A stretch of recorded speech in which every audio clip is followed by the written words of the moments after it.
In 1995, the Fourth World Conference on Women resulted in the groundbreaking Beijing Declaration and Platform for Action, an agenda for change which set the tone for the next quarter century of feminist movement building across the globe. In honor of this momentous gathering and the women and girls who made it possible, Breakthrough is inviting activist leaders to reflect on what happened and where we go from here. how have the lives of women and girls changed for the better or for worse? And how do we keep up momentum in the fight for gender equality?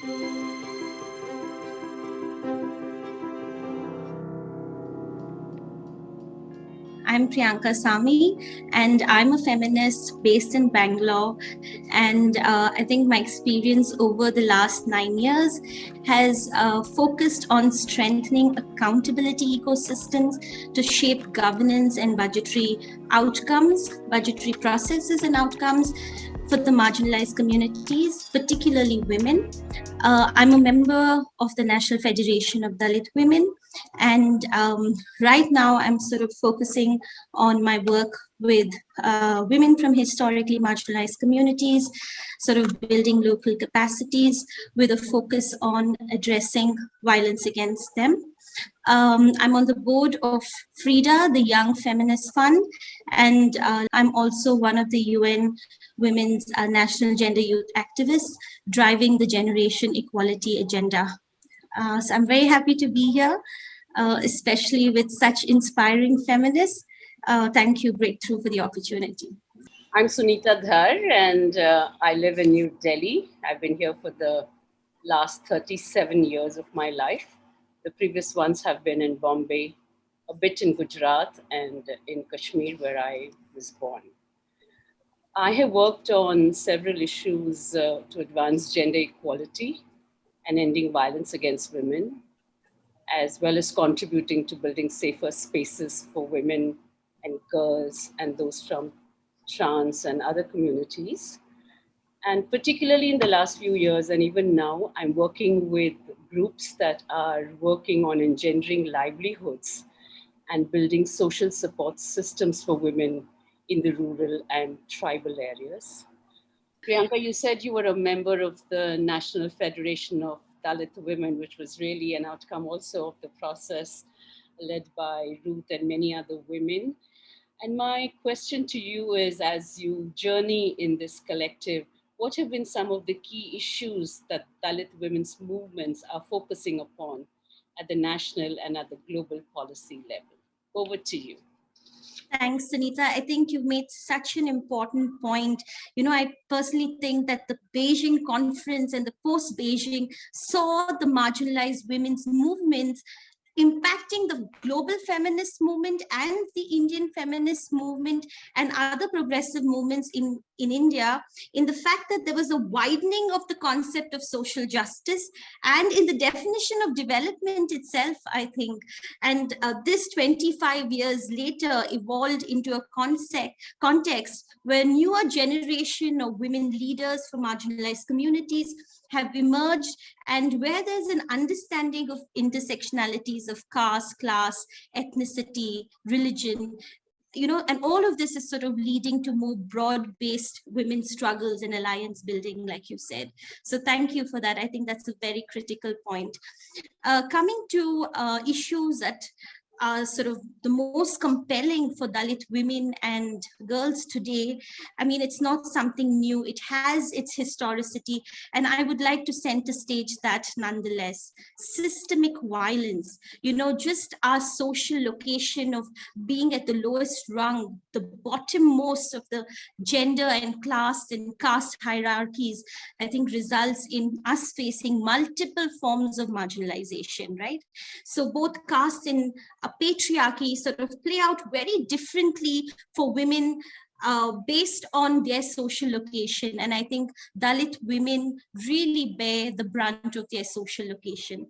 When we see in the news, we hear every day, we have sort of witnessed time and again how rape and other forms of sexual violence are used against Dalit women, not only to dehumanize them, but to dehumanize the entire Dalit community and maintain caste-based hierarchies and power relationships, be it in rural areas or in urban areas. I think this couldn't be highlighted more, that there's a complete normalization of violence against Dalit women. If you look at the National Crime Records Bureau 2019, which is the latest government data, it says that nearly 10 Dalit women are raped every day in the country, with, I think, Uttar Pradesh recording the highest numbers of sexual assault against Dalit women.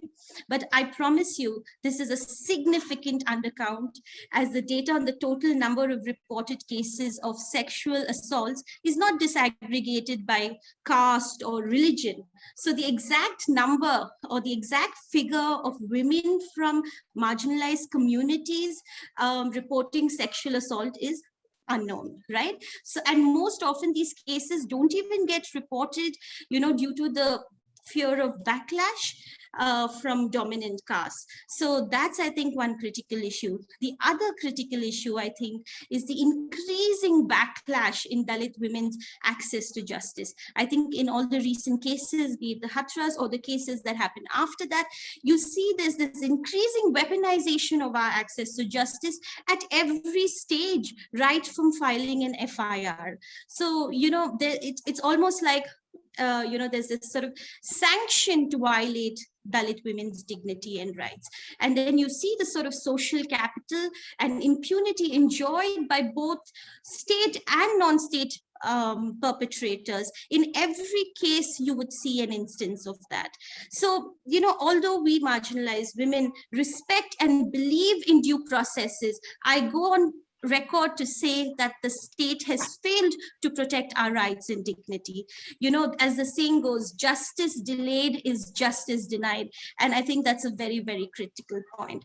And when you analyze what is the problem, of course, it's the casteist mindsets and the apathy of the state, but there are roadblocks that lie in equitable access to justice in terms of both preventive measures and restorative justice.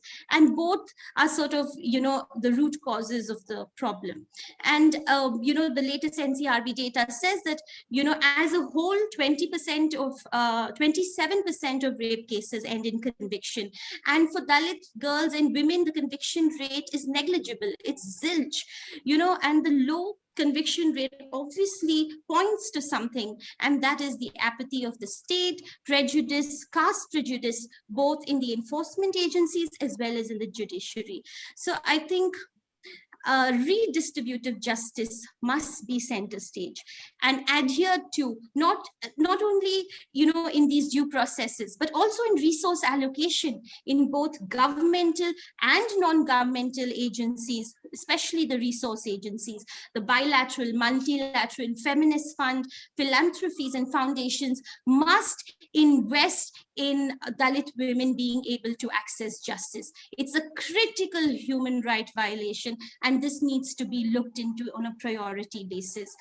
And very quickly, if I were to talk about the feminist processes, both nationally and globally, I think it's absolutely critical to advance intergenerational co-leadership. There has to be a transformational shift from mere participation of marginalized women and other marginalized gender to leadership. Representation from historically marginalized communities is key, and it should be a non-negotiable going forward. I think that, our voices, our perspectives need to be mainstream in the intergenerational equality processes, both within the country and globally.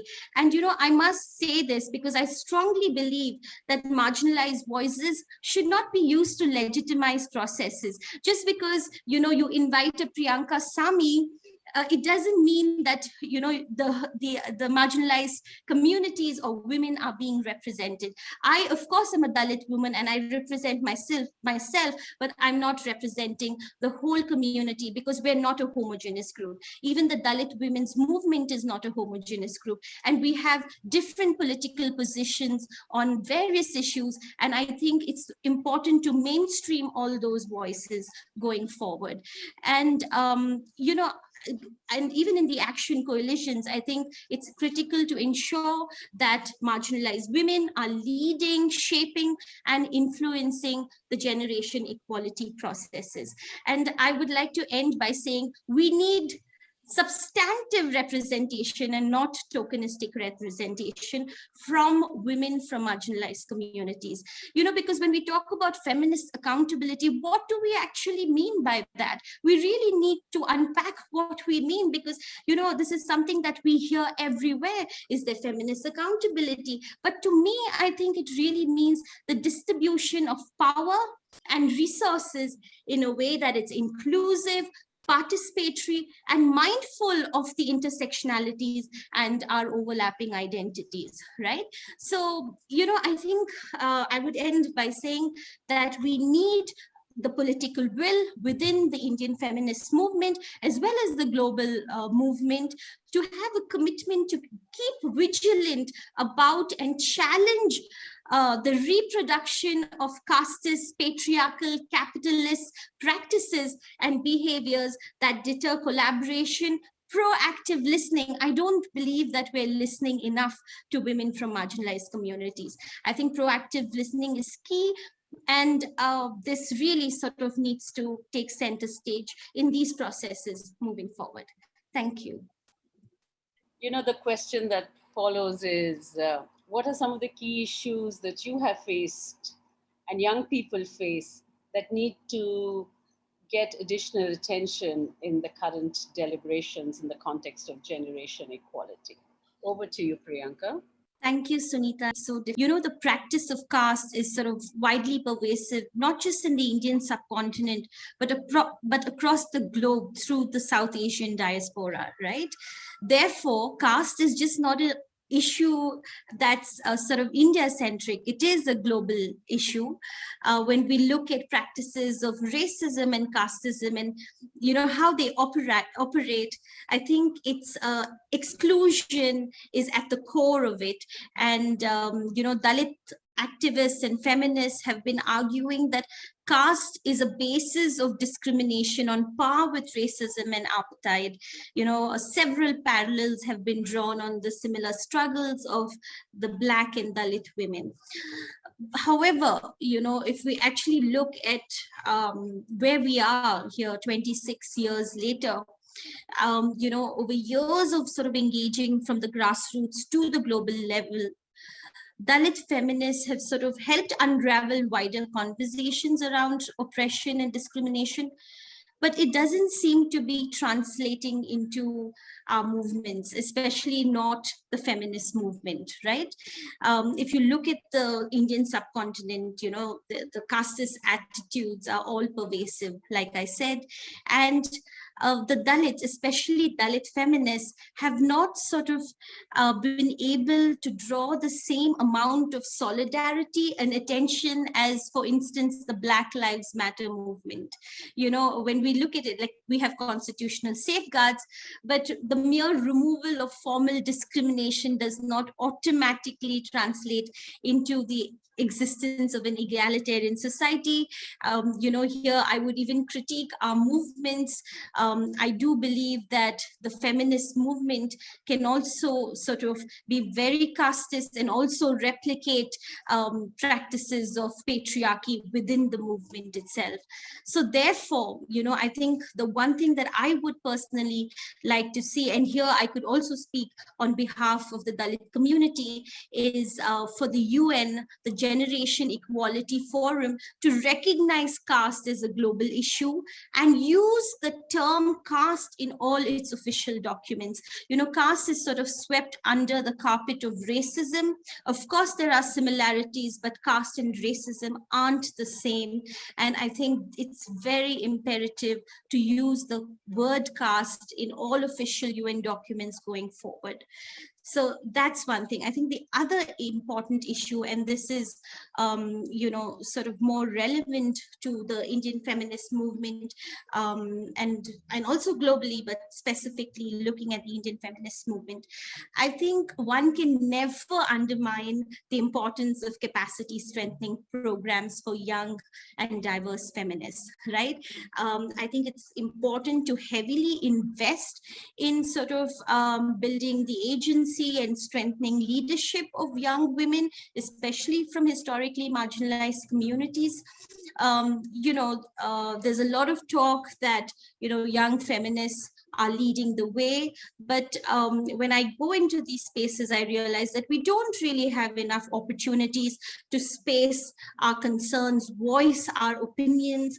The political feminists, they have no space in this discourse. And I think that's appalling, because given the current fascist regime, if we're not going to get protection at home, global solidarities are absolutely critical, because we need to facilitate safe spaces for feminists within our movements and the global feminist movement.